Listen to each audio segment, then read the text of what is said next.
Hello बच्चों, मैं हूं केडी सर और आज मैं आप लोगों के लिए लेके आया हूं कक्षा 12 फिजिक्स के chapter number 1 electric charge and field का लेक्चर नंबर 3, जिसमें हम बच्चों आप लोग आज अध्ययन करेंगे परमिटिविटी एंड रिलेटिव परमिटिविटी। बच्चों, आप लोग देख रहे हैं अपना मेरा प्यारा सा channel KD sir classes PCM।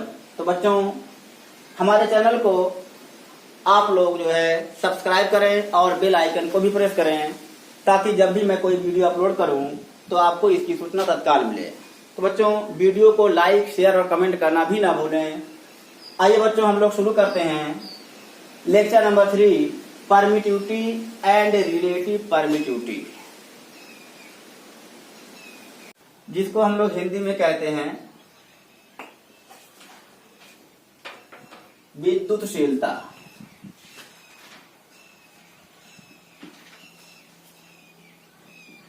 Permittivity इसे कहते हैं विद्युतशीलता।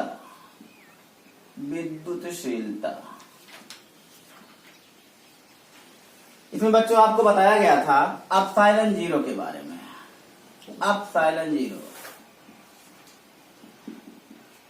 या एप्सिलॉन नॉट भी कह सकते हैं। ये होता है निर्वात की विद्युतशीलता।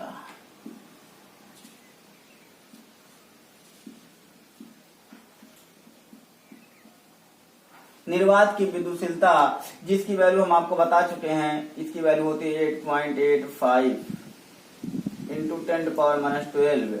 तो बच्चों, ये इसकी जो value coulomb square per newton metre square, ये इसकी जो है यूनिट होती है। तो जो एप्सिलॉन 0 है, ये एप्सिलॉन 0 निर्वात की विद्युतशीलता कहलाती है। बच्चों, साथ में हमें ये भी पढ़ना है रिलेटिव परमिटिविटी। रिलेटिव परमिटिविटी क्या होती है बच्चों? चलिए हम आपको कूलाम के नियम पे ले चलते हैं, वहीं से स्थिति स्पष्ट होगी। तो बच्चों देखिए, कूलाम के नियम में हम पढ़े हैं कि दो आवेशों के बीच एक बल लगता है जिसे हम वैद्युत बल कहते हैं। यह बल आकर्षण अथवा प्रतिकर्षण दोनों का हो सकता है। जब दोनों समान आवेश होते हैं तो उनके बीच प्रतिकर्षण होता है, और जब दोनों आवेश विपरीत होते हैं तो उनके बीच आकर्षण होता है। तो बच्चों, यहाँ हम आपको लेक्चर नंबर 1 में आपको बताए हैं कि जो दोनों आवेशों के बीच जो बल लगता है वो होता है F = 1/4 pi epsilon 0। 1/4 pi epsilon 0 ये निर्वात के लिए लिखा जा रहा है। और मान लेते हैं दोनों आवेश, एक आवेश है Q1 और दूसरा है आपका Q2, और उनके बीच की डिस्टेंस है R। ये दोनों आवेश हैं, इनके बीच की दूरी R है। तो Q1 Q2 ये दो आवेश हैं। तो ये लगने वाला बल जो है निर्वात में ये होगा। तो निर्वात में जो बल लगता है बच्चों, हमने आपको कहा था कि उसे F0 कर लीजिए। तो अगर इन्हीं आवेशों को हम किसी माध्यम में रख दें जिसका परावर्तनांक हमने चर्चा किया था बच्चों, आज हम उसको चेंज करेंगे। किसी अन्य माध्यम में रख दें जिसकी विद्युतशीलता एप्सिलॉन हो। ध्यान दीजिएगा, एप्सिलॉन जो है वह निर्वात की विद्युतशीलता है, और जो एप्सिलॉन सिर्फ एप्सिलॉन नॉट नहीं, एप्सिलॉन उस माध्यम की विद्युतशीलता है जिसमें अब दोनों आवेश रखे जा रहे हैं। और यहाँ पर यदि दोनों आवेशों के बीच लगने वाला बल Fm हो, M for medium, F for force, तो इसको हम इस प्रकार लिख सकते हैं। ध्यान दीजिए बच्चों, Fm = ध्यान दीजिए बच्चों, पिछले लेक्चर में लेक्चर नंबर 2 में हम लोग इसको इस प्रकार लिखे थे। लेक्चर नंबर 1 1/4 पाई एप्सिलॉन 0 यहाँ के लिखे थे बच्चों। अब इस पूरे के स्थान पे हम कह रहे हैं कि एप्सिलॉन से लिखिए। ध्यान दीजिएगा, एप्सिलॉन नॉट या एप्सिलॉन 0 जो होता है वह निर्वात की विद्युतशीलता है, और जो एप्सिलॉन आपका एप्सिलॉन है, सिर्फ एप्सिलॉन या एप्सिलॉन आप M भी कह सकते हैं, चाहे हम केवल एप्सिलॉन ही लिख दे रहे हैं। तो ये जो आपका अपसाइलन है, ये जिस माध्यम में अब दोनों आवेश रखे गए हैं, उन दोनों आवेशों, ये दोनों आवेश जिस माध्यम में रखे गए हैं उस माध्यम की विद्युतशीलता है, निर्वात की नहीं है ये, Q1 Q2 upon R square. तो ये फार्मूला इस तरह बन जाएगा। ये तब के लिए फार्मूला है जब दोनों आवेश निर्वात में रखे गए हैं, तो F0 equal to 1 upon 4 pi epsilon 0 Q1 Q2 upon R square. अब जब किसी माध्यम में रखे गए हैं और उस माध्यम की परमिटिविटी, विद्युतशीलता हम कह रहे हैं एप्सिलॉन है, सिर्फ एप्सिलॉन है, तो वहां उनके बीच जो बल लग रहा है वह बल Fm equal to 1 upon 4 pi epsilon Q1 Q2 upon R square. तो बच्चों अब हम इन दोनों को डिवाइड कर दें, डिवाइडिंग 1/2, डिवाइडिंग 1/2। तो देखिए बच्चों में क्या मिलता है, F0 upon Fm is equal to F0 upon Fm is equal to 1 upon 4 pi epsilon 0 Q1 Q2 upon R square divided by 1 upon 4 pi epsilon naught नहीं रहेगा बच्चों, आदत पड़ चुकी है, Q1 Q2 upon R square.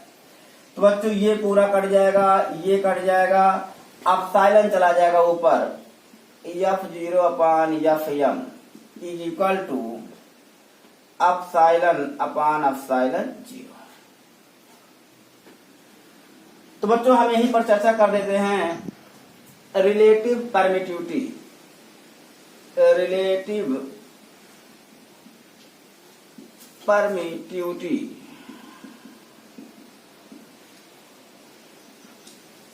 सापेक्ष विद्युतशीलता, इसे हिंदी में कहते हैं बच्चों सापेक्ष विद्युतशीलता। इसे प्रदर्शित करते हैं ER से, एप्सिलॉन R से, एप्सिलॉन R। तो जो इसकी डिफिनेशन हम दे दें, हम रिलेटिव परमिटिविटी के पदों में इसको लिखना चाहते हैं। देखिए क्या लिख सकते हैं, निर्वात की विद्युतशीलता को हम एप्सिलॉन 0 से, माध्यम की विद्युतशीलता को एप्सिलॉन से।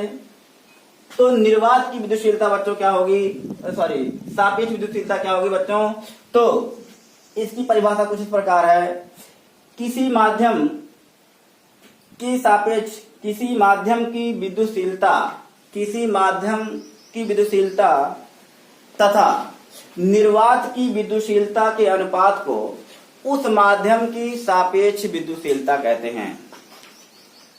इसको हम लिख दे रहे हैं बच्चों, किसी माध्यम की सापेक्ष विद्युतशीलता, सापेक्ष विद्युतशीलता कामा माध्यम की विद्युतशीलता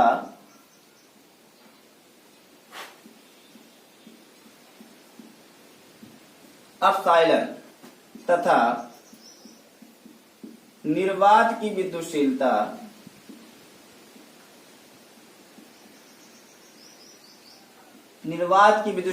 एप्सिलॉन नॉट।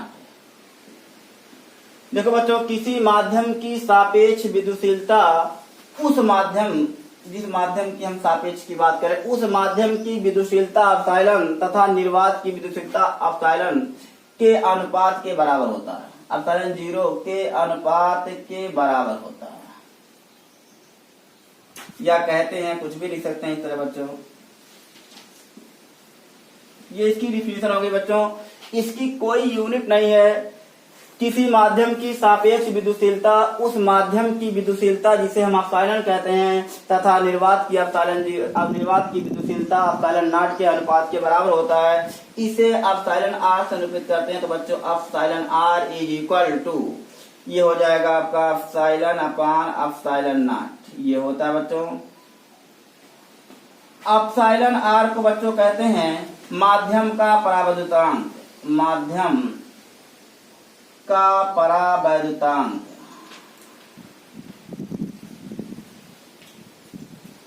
बच्चों एप्सिलॉन जो R आया हुआ है माध्यम की सापेक्ष विद्युशीलता, ये बच्चों इसे हम एक और नाम से भी जानते हैं, माध्यम का परावर्तनांक, जिसे हम लिखते थे क्या, के।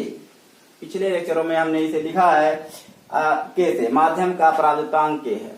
तो बच्चों इसके हिसाब से हम देखें, बच्चों, तो ये हमारा फार्मूला क्या बनेगा, F0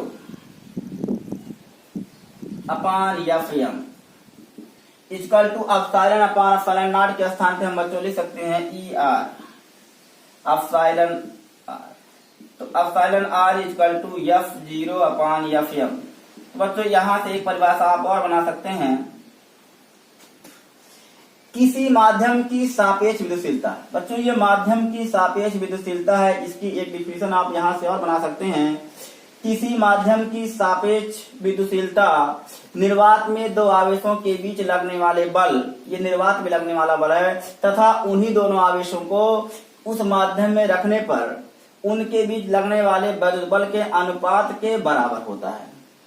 किसी माध्यम की सापेक्ष विद्युशीलता निर्वात में दो आवेशों के बीच लगने वाले विद्युत बल तथा उन्हीं दोनों आवेशों को किसी उस माध्यम में रखने पर जो विद्युत बल लगता है, इन दोनों के अनुपात के बराबर होता है। तो बच्चों ये हो गया। याद रखिए बच्चों, जो आपका एप्सिलॉन R है, ये बच्चों सदैव जो होता है वह हमेशा एक से अधिक होता है। यही ER के स्थान पर बच्चों हम K भी लिख सकते हैं, जहां पर K, अथवा इस प्रकार भी लिख सकते हैं, ER के स्थान पर बच्चों K लिख सकते हैं। तो यहाँ F0 अपान Fm। बच्चों जहां ER या K को हम कहते हैं माध्यम का परावर्तनांक, माध्यम का परावर्तनांक। तो बच्चों इस तरह का जो है हम सवाल एक आध दो सवाल इस पे लेते हैं और आपको क्लियर करते हैं कैसे सवाल इस पे लगाएंगे हम लोग। चलिए बच्चों हम लोग सवाल देखते हैं। मान लेते हैं किसी माध्यम की सापेक्ष विद्युशीलता, किसी माध्यम की सापेक्ष विद्युशीलता 8 है, तो उस माध्यम की विद्युशीलता की गणना करिए। किसी माध्यम की सापेक्ष विद्युशीलता अर्थात एप्सिलॉन R दिया गया है, ये दे रहा 8। बच्चों ये जो सापेक्ष विद्युशीलता है उसकी कोई यूनिट नहीं होती है, उसका कोई मात्रक नहीं होता है। सापेक्ष विद्युशीलता 8 दिया गया बच्चों, और आपसे कह रहा है माध्यम, जिस माध्यम की सापेक्ष विद्युशीलता की आप बात कर रहे हैं, उस माध्यम की विद्युशीलता की गणना करनी है। तो माध्यम की विद्युशीलता को हम एप्सिलॉन से निरूपित किए हैं, तो epsilon equal to question mark. सीधे सीधे बच्चों यहां देखिए epsilon R is equal to epsilon upon epsilon naught. तो बच्चों ध्यान दीजिए, इसे आप ऐसे भी लिख सकते हैं F0 अपान Fm, बल के पदों में भी लिख सकते हैं। चूंकि यहाँ बल की बात नहीं हो रही है, एप्सिलॉन के बारे में बात हो रही है, विद्युशीलता के बारे में बात हो रही है, इसलिए ये लिखा गया है। बच्चों ये हो जाएगा 8 एप्सिलॉन अपान एप्सिलॉन नॉट। तो epsilon is equal to 8 epsilon 0। बच्चों जिस माध्यम की भी बात हो रही है, यहाँ पर उस माध्यम की विद्युशीलता निर्वात की विद्युशीलता की 8 गुनी है। निर्वात की विद्युशीलता एप्सिलॉन नॉट की 8 गुनी है। और बच्चों हम आपको एप्सिलॉन नॉट की वैल्यू पहले ही बता चुके हैं, 8.85 × 10⁻⁻12 coulomb square per newton metre square. इस तरह बच्चों लगा सकते हैं। अगर हम बल के पदों में देखें बच्चों, ये जो आपका एप्सिलॉन R है इक्वल टू F0 बटे Fm ये है, इसके स्थान पे हम 8 लिख दें तो F0 इक्वल टू Fm। तो बच्चों हम यहाँ माध्यम जब है, दोनों आवेशों को माध्यम में रख दिया गया है, तो उस माध्यम में जो बल लग रहा है वो Fm है। तो हम ये कैलकुलेट कर रहे हैं कि यदि दो आवेशों को किसी माध्यम में रखा गया है और उनके बीच जो बल लग रहा है वो बल मान लेते हैं F0। निर्वात में जब उन दोनों आवेशों को रखा गया है तब उनके बीच जो बल लग रहा है वो F0 है। और जब उन आवेशों को किसी माध्यम में रख दिया जाता है तो वहां पर बल लगता है Fm। और हमसे ये कहा कि यदि माध्यम की सापेक्ष विद्युशीलता ER कितना हो, 8 हो, 8 हो, तो जब माध्यम में उन आवेशों को रखा जा रहा है तो उनके बीच कितना बल लगेगा। तो बच्चों इसे हम इससे कैलकुलेट करेंगे। ER इक्वल टू एप्सिलॉन 0 क्या नाम है F0 या F0 upon FM। Epsilon R के स्थान में बच्चों हम लिख दिए हैं 8 F0 अपान FM। तो बच्चों FM इक्वल टू हो जाएगा F0/8। अर्थात बच्चों जब दोनों आवेशों को किसी माध्यम में रखेंगे आप, उस स्थिति में जो लगने वाला बल है वह बल जब उन दोनों आवेशों को आप निर्वात में रखते, उस बल का 1/8वां हिस्सा बचेगा, 1/8वां हिस्सा। अर्थात माध्यम में आवेशों को ले जाने पर बल सदैव कम हो जाएगा, क्योंकि हमेशा एप्सिलॉन R का मान 1 से क्या होता है, बड़ा होता है। एप्सिलॉन R को बच्चों हम K भी कह सकते हैं। Epsilon R equal to K epsilon upon epsilon naught या F0 अपान FM, इतना भी लिखा जा सकता है। एप्सिलॉन नॉट माध्यम की जो सापेक्ष विद्युतशीलता है, जिसे हम माध्यम का पराविद्युतांक भी कहते हैं, माध्यम का पराविद्युतांक कहते हैं, और यह एप्सिलॉन माध्यम की विद्युतशीलता है, एप्सिलॉन नॉट निर्वात की विद्युतशीलता है। तो बच्चों मेरे ख्याल से आपको परमिटिविटी और रिलेटिव परमिटिविटी समझ में आ गई। तो बच्चों निर्वात की विद्युतशीलता याद रखिएगा, epsilon 0 equal to 8.85 into 10⁻12 coulomb square per newton metre square. और किसी माध्यम की सापेक्ष विद्युतशीलता क्या होती है, तो किसी माध्यम की सापेक्ष विद्युतशीलता निर्वात में दो आवेशों के बीच लगने वाले बल, निर्वात में दो आवेशों के बीच लगने वाले बल तथा उस माध्यम में रखने पर लगने वाले बल के अनुपात के बराबर होता है। अथवा इसे दूसरे शब्दों में आप कह सकते हैं, उस माध्यम जिस माध्यम की आप सापेक्ष विद्युतशीलता निकाल रहे हैं, उसकी विद्युतशीलता में आप निर्वात की विद्युतशीलता से क्या कर दें, भाग दे दें। माध्यम की विद्युतशीलता में निर्वात की विद्युतशीलता से आप भाग दे दें, तो आपको जो है ER अर्थात माध्यम की सापेक्ष विद्युतशीलता मिल जाएगी, जिसे हम क्या कहते हैं, पराविद्युतांक कहते हैं। और बच्चों अब आते हैं, इसमें जो है कुछ सवाल इस तरह से ले लेते हैं। चलिए बच्चों आइए देखते हैं कुछ सवाल एक बार पुनः पढ़ लेते हैं। दो समान आकार के सुचालक गोले हैं, सुचालक है बच्चों, मतलब उसमें से चार्ज ट्रांसफर आसानी से हो जाएंगे, टच करेंगे तो भी। दो समान आकार के सुचालक गोलों पर समान प्रकार के समान आवेश है। समान प्रकार का मतलब हो गया दोनों पे धन चार्ज है तो दोनों पे ऋण चार्ज है। समान आवेश का मतलब है कि जितना इस पे धन चार्ज है उतना ही उस पे धन चार्ज है, अथवा जितना इस पे निगेटिव चार्ज है उतना ही दूसरे वाले पे भी निगेटिव चार्ज है। ये दोनों एक दूसरे से 0.5 मीटर की दूरी पर रखने पर, क्योंकि समान आवेश है, तो 0.108 न्यूटन के बल से क्या करेंगे, प्रतिकर्षित कर रहे हैं। जब उन्हें स्पर्श कराकर पुनः अपने अपने स्थानों पर रख देते हैं, तो वे अब वे दोनों आवेश 0.144 न्यूटन के बल से प्रतिकर्षित होते हैं। अब जो दोनों आवेश हैं हमें उनकी गणना करनी है। तो बच्चों सवाल समझ में आ गया। ये सवाल हमने पढ़ के आपको समझा दिया, अब हम लगाएंगे कैसे। ध्यान दिए बच्चों, एक चीज आपको बताई गई है, 1/4 पाई एप्सिलॉन नॉट की पूरी वैल्यू होती है 9 × 10⁹। चलिए ध्यान दीजिएगा। फर्स्ट केस मतलब जब अभी दोनों स्पर्श नहीं कराए गए हैं, तो उनके भी जो लगने वाला बल है वह F = 1/4 पाई एप्सिलॉन 0। ध्यान दीजिए बच्चों, ये दोनों आवेश कहाँ रखे गए, समान प्रकार के सुचालक आवेश, समान आवेश एक दूसरे से 0.5 मीटर की दूरी पर वायु हवा में रखे गए हैं या निर्वात में रखे गए हैं। तो इस स्थिति में ध्यान दीजिएगा, इनके बीच लगने वाला बल है F = 1/4 पाई 0 Q1 Q2/R²। ध्यान दीजिए बच्चों, हम यहाँ पर बना दे रहे हैं दो बराबर साइज के दो गोले बना दिए, छोटा बड़ा हो सकता है। यहाँ R = इन दोनों के केंद्रों के बीच की दूरी। ध्यान दीजिएगा, मान लेते हैं आवेश सोच रहे हैं आप, तो ये कहीं यहां से दूरी तो नहीं दे दिया, हमेशा सेंटर के बीच की दूरी ही रहती है।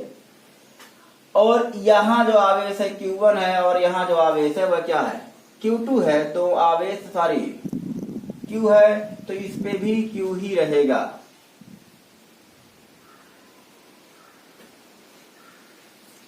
तो दो समान आकार के सुचालक गोलों पर समान प्रकार के आवेश है, एक दूसरे से 0.5 मीटर की दूरी पर वायु में रखने पर इनको 0.108 न्यूटन के बल से प्रतिकर्षित कर रहे हैं। अगर जो समान आवेश रहेगा दोनों पर तो ना तो ये चार्ज लेगा ना तो ये चार्ज लेगा, इसीलिए उस शब्द को हमने हटा दिया।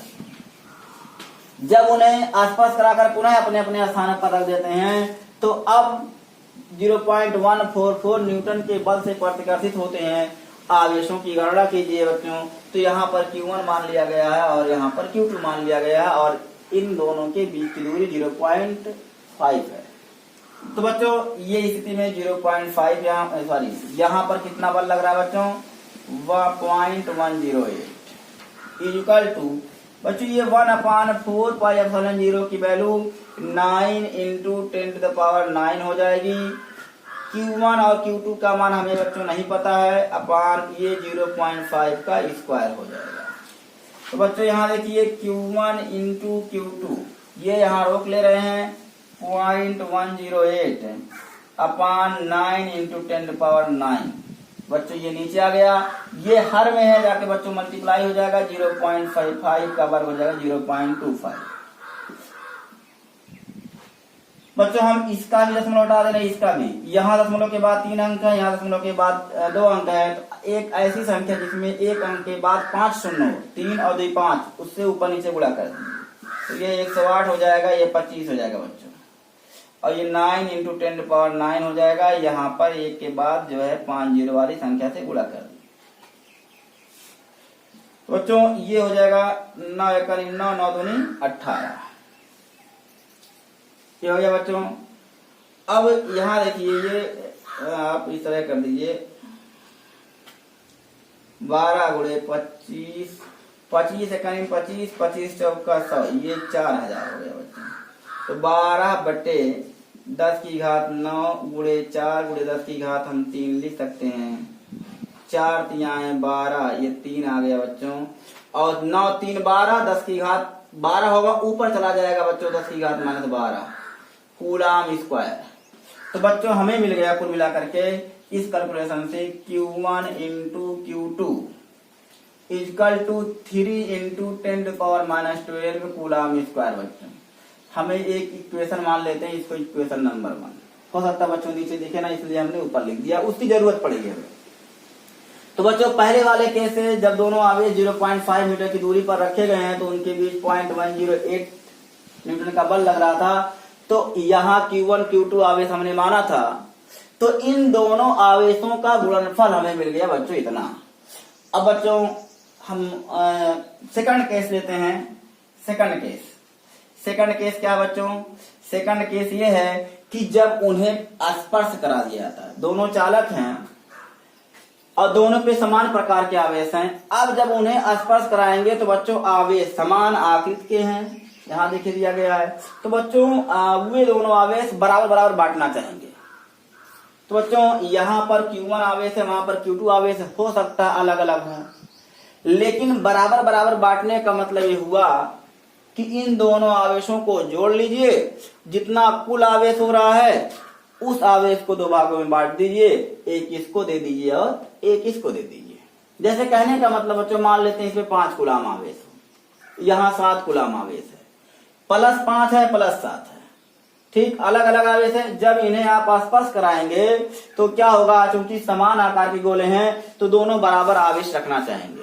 तो जो 7 वाला आवेश है वह इसको 1 दे देगा, तो इसका क्या हो जाएगा 6 कूलाम। इसका भी कितना बचेगा 6 कूलाम। तो दोनों बराबर आवेश रखते हैं। अथवा इस प्रकार भी कह सकते हैं कि यहाँ पर 5 है, यहाँ पर 7 है, 7 5 12, दोनों को जोड़ लीजिए और आधा कर दीजिए, 2 6 12, 6 कूलाम यहाँ रख दीजिए और 6 कूलाम यहाँ रख दीजिए।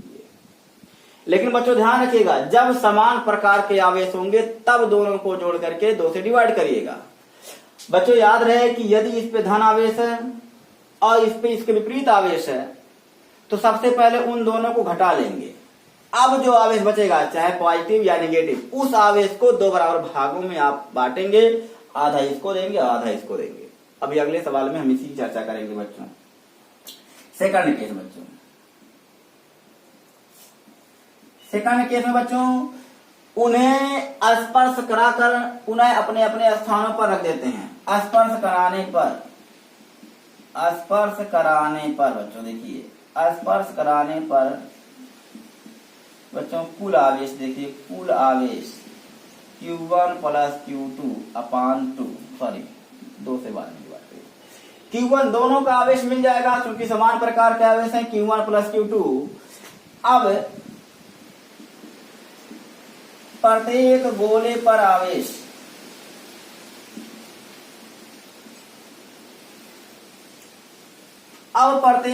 आवेश बच्चों मान लेते हैं Q1 डैश हो जा रहा है, तो जाहिर सी बात है जो टोटल आवेश है उसका आधा भाग पहले वाले पर रहेगा Q1 प्लस Q2 बाई 2, और दूसरे वाले पे मान लेते हैं Q2 डैश है तो वहां पर भी टोटल आवेश का आधा ही रहेगा Q1 प्लस Q2 बाई 2। इतना हो गया बच्चों। अब इनको पुनः 0.5 मीटर की दूरी पर पहले से थे, अब ले जाकर के वहीं पर रख दे रहे हैं। तो कह रहे हैं कि अब इनके बीच कितना बल लगेगा, कितना ही, अब इनके बीच इतना बल लगता है। तो हमें ज्ञात करना है इन आवेशों को बच्चों। अब यहां देखिए F equal to 1/4 pi epsilon 0 Q1 dash into Q2 dash upon R square. दूरी तो बच्चों वही है, ध्यान दिए बच्चों। यहां पर ये आपका 0.144 हो जाएगा, 1/4 पाई एप्सिलॉन 0, और Q1 के स्थान बच्चों Q1 plus Q2 by 2, Q1 के स्थान पे Q1 प्लस Q2 बाई 2, और बच्चों Q2 के स्थान पे भी यही चीज आएगा तो इसका पूरे का हो जाएगा स्क्वायर अपान बच्चों ये R स्क्वायर। ये समीकरण नंबर आपका 2 हो गया बच्चों। अभी आपने लिखा था F equal to, first case वाले में इसको F डैश कर दे रहे हैं, या चलिए ठीक है ऐसे रहने दे रहे हैं, यहाँ पर F डैश ही कर दीजिए, बाद में भी हम हल कर लेंगे। जब शुरुआत में बिना स्पर्श कराए रखे गए थे तो इनके बीच बल लग रहा था F, यहाँ देखिए 1/4 पाई एप्सिलॉन 0 Q1 Q2 अपान R स्क्वायर।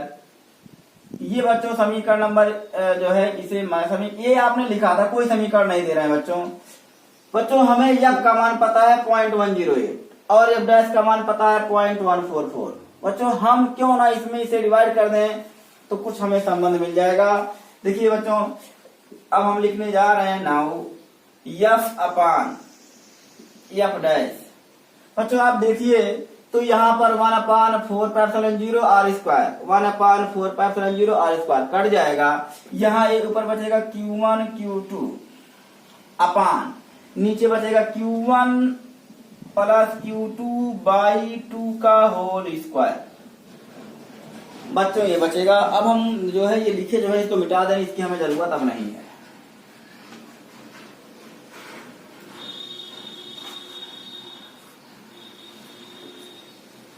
बच्चों देखिए ये F का मान है 0.108, इसकी वैल्यू है 1.144।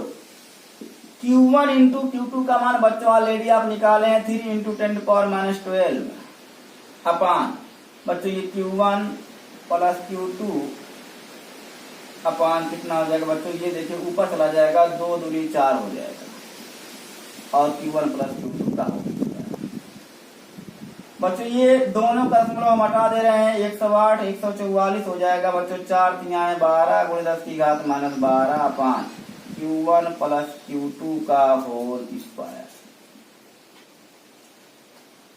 तो बच्चों 12 9 108 ये कट गया उसे, और 9 16 144 ये आ गए बच्चों।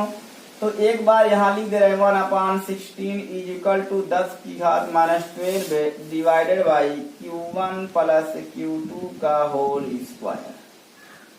3 मल्टीप्लीकेशन आप कर दे तो आपको मिलेगा Q1 plus Q2 is equal to 16 गुणे 10 की घात -12 कूलम।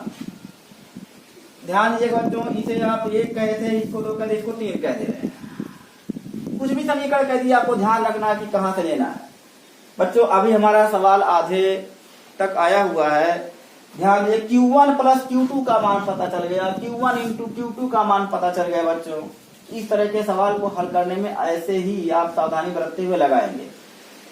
तो बच्चों आपने सरसमीका पढ़ा होगा जो है द्विघात समीकरण में कि a माइनस बी का whole square, a minus B का होल स्क्वायर आप जानते हैं, a square minus 2ab plus B square. लेकिन फिलहाल वो यहाँ काम नहीं कर रहा है। ध्यान दीजिए, अपनी तरफ से हमें लिखना पड़ेगा नाउ Q1 माइनस Q2 का होल स्क्वायर। जब आपको प्लस वाला पता हो और इंटू वाला पता हो तो ये फार्मूला लगाएंगे ताकि ये Q1 प्लस Q2 और Q1 माइनस Q2 को आप हल कर लें। यहां देखिए हम फार्मूला लिख दे रहे हैं, सिंस a माइनस बी का whole square equal to a plus B का होल स्क्वायर माइनस 4ab। बच्चों इसी फार्मूले पे आपको Q1 माइनस Q2 का होल स्क्वायर करके लगाना है। तो चलिए बच्चों देखते हैं, ये आपका Q1 हो जाएगा Q1 माइनस Q2 का होल स्क्वायर, ये हो जाएगा Q1 प्लस Q2 का whole square minus 4 Q1 Q2। तो बच्चों ये हो गया Q1 माइनस Q2, ये तो चल ही रहा है, Q1 माइनस Q2 का whole square is equal to. बच्चों इसके स्थान पे आप देखिए हम क्या लिख सकते हैं। बच्चों थोड़ा सा यहाँ थोड़ी सी त्रुटि है, यहाँ देखिए होल स्क्वायर था तो ये आपका होल स्क्वायर रहेगा, यहाँ कूलाम का स्क्वायर रहेगा।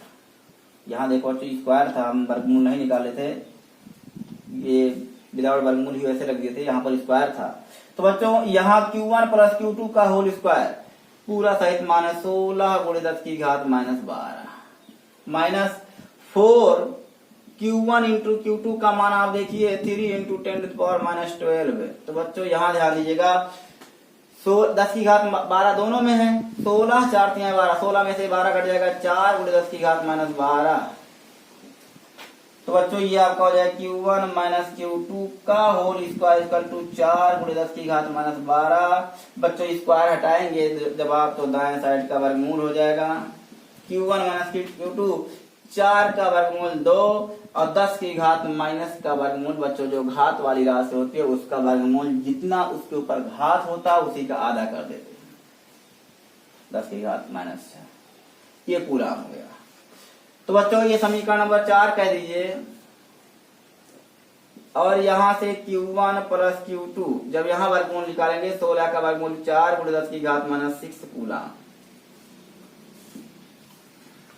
वर्गमूल जब लेंगे 16 का वर्गमूल 4 हो जाएगा, 10 की घात माइनस का 10 की घात माइनस 6। अब Q1 प्लस Q2 और Q1 माइनस Q2 को बच्चों हल कर लीजिए, आपका आंसर मिल जाएगा। बच्चों यहाँ लिख दे रहे हैं Q1 प्लस Q2 4 गुणे 10 की घात माइनस 6। हाँ बच्चों एक चीज और है, यहाँ पर आप माइनस भी जब वर्गमूल लगाते हैं तो माइनस भी ले सकते हैं, तो हम पॉजिटिव साइन ही लिए हैं। अब बच्चों इसको हम जोड़ देगा जो, तो Q2 कट जाएगा, 2Q1 इज इक्वल टू 4 2 6 गुणे 10 की घात माइनस 6। तो बच्चों 2 3 है 6,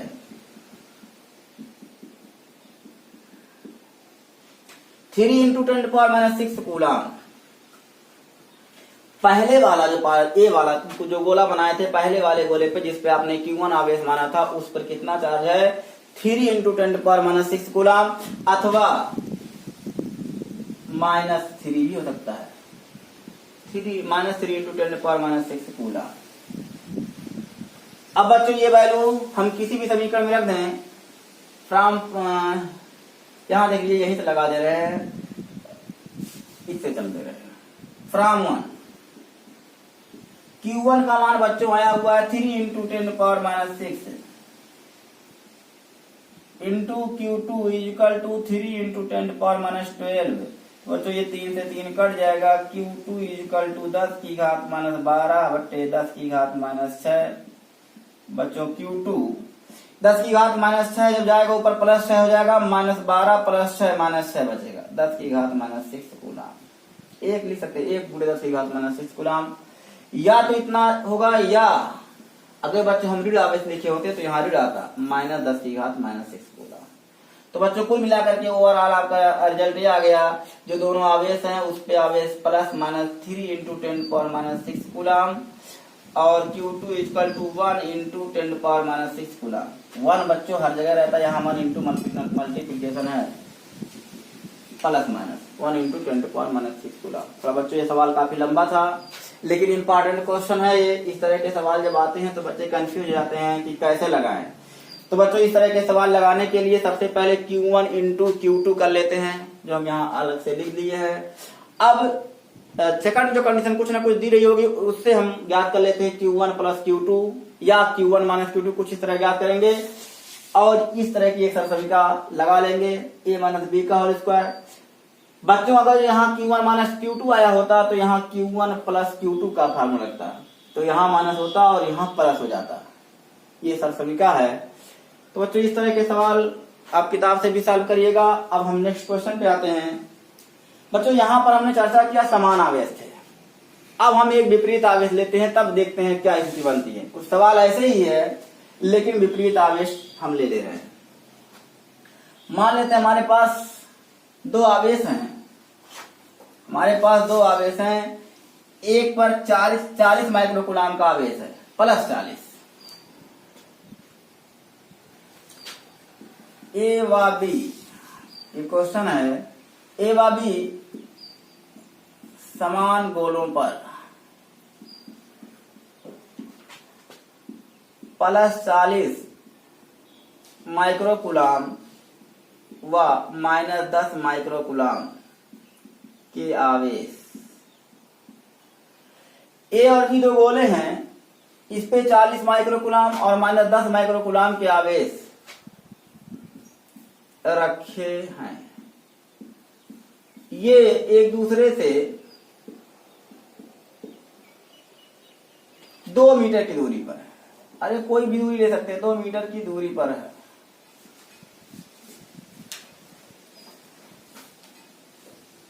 दो मीटर की दूरी पर है।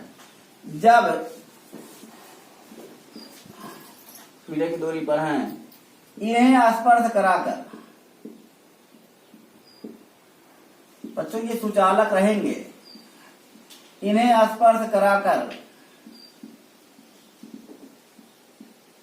उन्हें वहीं रखने पर, इन्हें स्पर्श कराकर पुनः वहीं रखने पर इनके बीच कितना बल आरोपित होगा? इनके बीच कितना बल आरोपित होगा?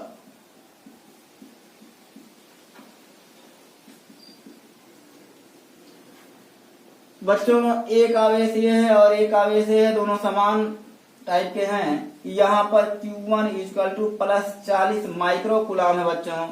बच्चों आप जानते हैं 1 माइक्रोकूलम होता है 10 की घात माइनस 6 कूलम के। 1 माइक्रोकूलम होता है 10 की घात माइनस 6 कूलम के। और बच्चों यहाँ पर जो दूसरा वाला आवेश है, इस पे माइनस कितना है बच्चों? 10 माइक्रोकूलम का आवेश है। और इनके बीच की जो बच्चों दूरी है वो r इक्वल टू 2 मीटर है। इनके बीच की जो दूरी है वो 2 मीटर है। तो बच्चों इन्हें स्पर्श कराया जाता है। स्पर्श कराने पर, जब स्पर्श कराते हैं बच्चों तो ध्यान दीजिएगा, इन आवेश बच्चों अदिश राशि है, इन्हें हम सीधे सीधे जोड़ सकते हैं। कुल आवेश कितना बच्चों? प्लस 10 और माइनस 10। तो जाहिर सी बात है विपरीत आवेश है तो इसके 10 कूलम आवेश, 10 माइक्रोकूलम आवेश को कम कर देगा। तो ओवरऑल 40 में से जब 10 घट जाएगा 30 बचेगा। इन दोनों पर कुल मिलाकर के 30 माइक्रोकूलम का आवेश है। यही 30 माइक्रोकूलम का जो आवेश है यही बराबर बराबर इन दोनों में डिस्ट्रीब्यूट हो जाएगा। बच्चों जब हम स्पर्श कराएंगे तब स्पर्श कराने पर कुल आवेश, स्पर्श कराने पर कुल आवेश बच्चों कितना हो जाएगा? Q1 प्लस Q2 हो जाएगा 40 माइक्रोकूलम।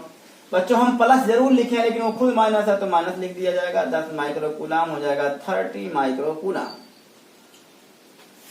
अब प्रत्येक चालक पर आवेश, अब प्रत्येक चालक पर आवेश, बच्चों मान लेते हैं पहले वाले चालक पर आवेश Q1 डैश हो जा रहा, तो Q1 प्लस Q2 बाई 2, तो Q1 प्लस Q2 का मान बच्चों आया 30 माइक्रो कूलाम बाई 2 हो जाएगा 15 माइक्रो कूलाम। तो दूसरे वाले पे बच्चों मान लेते हैं Q2 डैश, तो उसके लिए भी यही होगा 30 माइक्रो कूलाम डिवाइडेड बाई 2 हो जाएगा 15 माइक्रो कूलाम। बच्चों 15 माइक्रो कूलाम, 1 माइक्रो कूलाम में 10 की घात -6 लिख दे रही थी, 15 गुणे 10 की घात -6। बच्चों इनके बीच की दूरी अभी भी वही 2 मीटर है, तो इनके बीच लगने वाला बल की गणना कीजिए। ध्यान रहे कल्पना यही की जाती है कि दोनों आवेश जो है निर्वात में ही रखे गए। तो बच्चों इसे हम मिटा दे रहे हैं सवाल को। अब यहां देखिए बच्चों, लगने वाला बल, अब जो बल है वह F=1/4 पाई एप्सिलॉन 0 या एप्सिलॉन नॉट। ध्यान दें बच्चों, हम ये मान के चल रहे हैं कि दोनों आवेश हवा में हैं। यदि किसी अन्य माध्यम में रखे गए होते तो वो वहां जो है सापेक्ष विद्युतशीलता या पराविद्युतांक, माध्यम का पराविद्युतांक कुछ देते। तो F=1/4 Q1 dash into Q2 dash अपान R², यही तो कूलाम का नियम है। F=9 इंटू 10⁹, ये 1/4 पे एप्सिलॉन 0 का मान होता है 9 इंटू 10⁹। Q1 का मान है 15 गुणे 10 की घात -6 कूलाम, और बच्चों Q2 का मान भी वही है 15 गुणे 10 की घात -6 कूलाम, डिवाइड बाई इनके बीच की दूरी कितनी है 4। तो F=15 15 225, 9 गुणे 225 डिवाइडेड बाई 4। बच्चों यहाँ देखिए 15 15 225 गुणे 9 ही है बटे 4, 10 की घात 9 -6 -6 -12 हो जाएगा 9 -12। बच्चों F=9 × 5 = 45 और 9 दूनी 18 4 22, 9 दूनी 18 2 20 अपान 4 इंटू 10⁻³ बचेगा बच्चों। F=4 × 5 = 20, 5 हो जाएगा, 2 0 हो जाएगा, 4 × 6 = 24, 10 की घात -3 न्यूटन बच्चों इतना बल लगेगा। अब बच्चों ये बल कैसा होगा, आकर्षण का होगा कि प्रतिकर्षण का होगा? तो ध्यान ये कैसे कैसे आवेश है, ये 40 प्लस है, ये -10 10 घट गया, 30 ही बचा। 30 आवेश जो बचा वो प्लस में बचा हुआ है, उसी का आधा पार्ट यहाँ पर आया, अर्थात प्लस 15 माइक्रो कूलाम, और यहाँ पर भी प्लस 15 माइक्रो कूलाम जो है ये प्लस है, ये भी प्लस है। तो बच्चों ओवरऑल आपको क्या लग रहा है कि कैसा बल लगना चाहिए? दोनों सेम आवेश है तो दोनों के बीच क्या होगा, प्रतिकर्षण होगा। 506 506 गुणे 10 की घात -6, इसे आप इस तरह भी कर सकते हैं न्यूटन, या 6 को एक मान तो इसमें जोड़ देंगे 0.51 न्यूटन। बच्चों इतने ही न्यूटन के बल से वे दोनों आवेश एक दूसरे से प्रतिकर्षित होंगे। तो बच्चों इस प्रकार के सवाल जब विपरीत आवेश हो तो ऐसे दोनों को उसमें से आवेश घट जाते हैं, अगर समान आवेश होंगे तो जुड़ेंगे, ये ध्यान रखिएगा। बच्चों आज के लिए बस इतना ही, अगले लेक्चर में हम इलेक्ट्रिक फील्ड का अध्ययन करेंगे। बच्चों पढ़ाई करते रहिए। All the very best.